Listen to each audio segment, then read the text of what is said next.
So we're back in the house now. It's actually after lunch. And I'm gonna sit down with the cuttings that I went outside and took earlier and get them potted up. So I have a couple of these cell packs full of soil and trays to put them in. And I'm gonna pour water right in the tray. There, that's gonna soak up the water from the bottom so that I don't have to water them from the top. And I'll do the same with this one.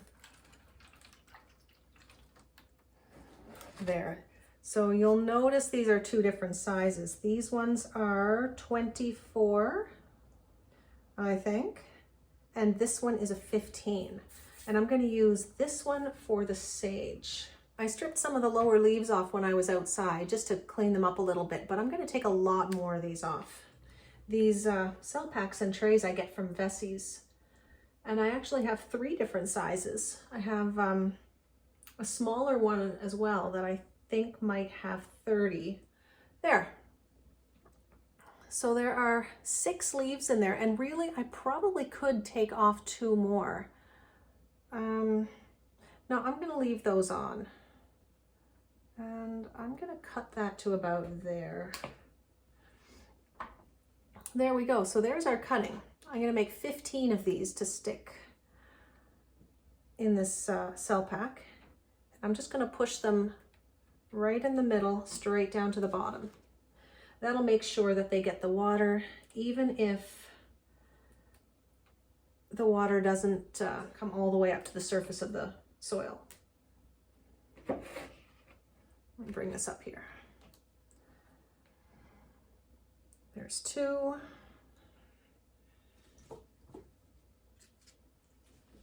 There's a lot going on in this one. Now, I'm actually going to keep some of these. I'll put them in a container and then I'll use them in the kitchen. So I'm cutting these off just below. Let's see if that's going to focus. That's pretty close. Just before a leaf node, because that's where the new roots are going to form. So we don't need to have any stem below that because it'll just rot off.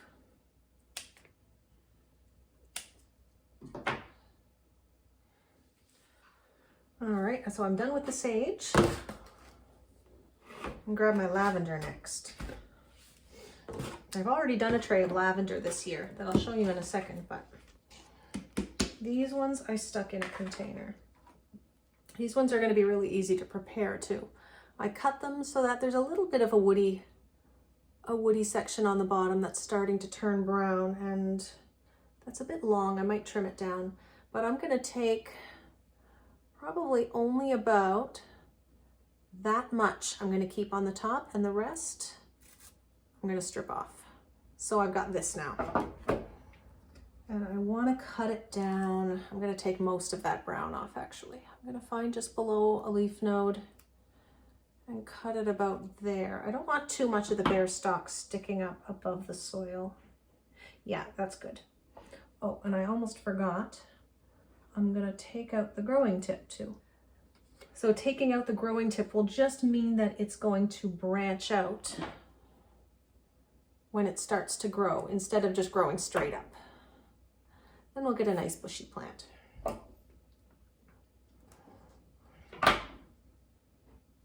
Two.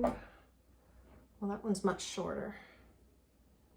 I won't need to trim that one at all. And really, you could do these and only leave, 1 or 2 sets of leaves on. It doesn't really need much, but you need to leave something. It seems harsh too, but the more leaves you leave on, the faster it will lose water. All it needs to do is keep itself alive until it can form roots. Oh, I almost forgot. I have rooting powder over there too. I've never actually used rooting powder, but I found some and I was going to try it. 4, 8, 12. Haha. Perfect. This is a 24 count tray. So I'm going to do 12 just like this. And then I'm going to do 12 with rooting powder and we'll see the difference. I can't remember where I found this stuff. Probably at the local nursery. It's pink. Okay.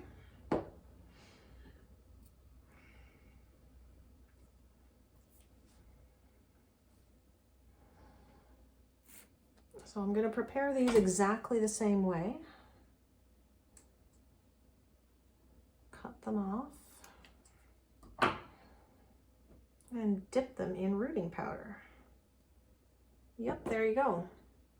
So it's covered in pink powder now.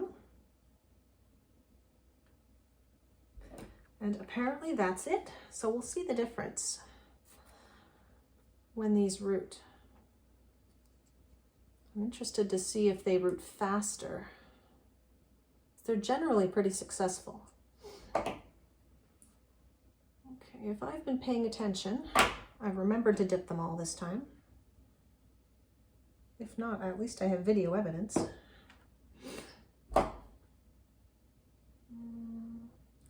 one has multiple stems. I guess I wasn't looking where I was cutting. Take off the top, and this is the last one. There, that's it. So I can tell by the weight that there's a good amount of water in there. Being Mediterranean herbs, they don't need to be soaking wet, but these are cuttings with no root system, so they need to have access to a good amount of moisture. And just for good measure, I'm going to cover them up with the dome. So there are the lavender, 24 of them, 15 of the sage. And of course, with bigger tops, that's why I used the bigger cells, because you don't really want them crowded or touching each other. So I'm going to put a dome on that one too.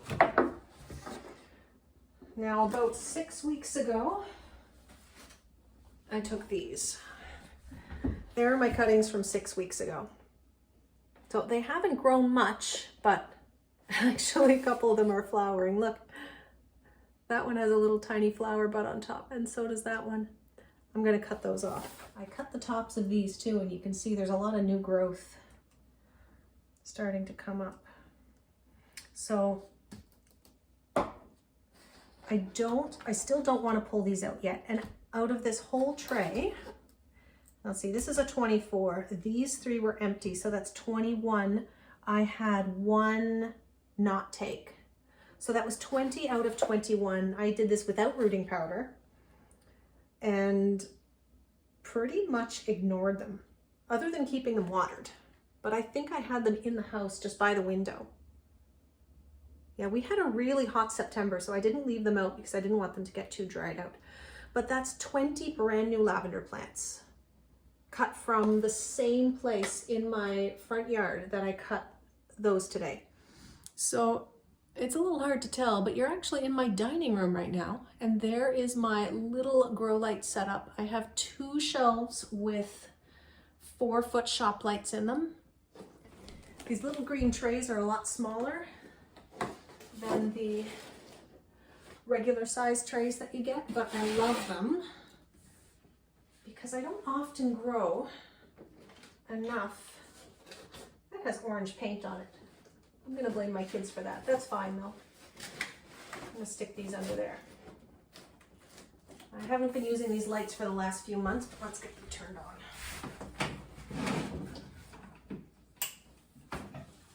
Lovely. So there we have our 15 sage, 24 lavender. I'll check up on them in a little while to make sure there's enough moisture in there. And then my nice rooted lavender cuttings from last month.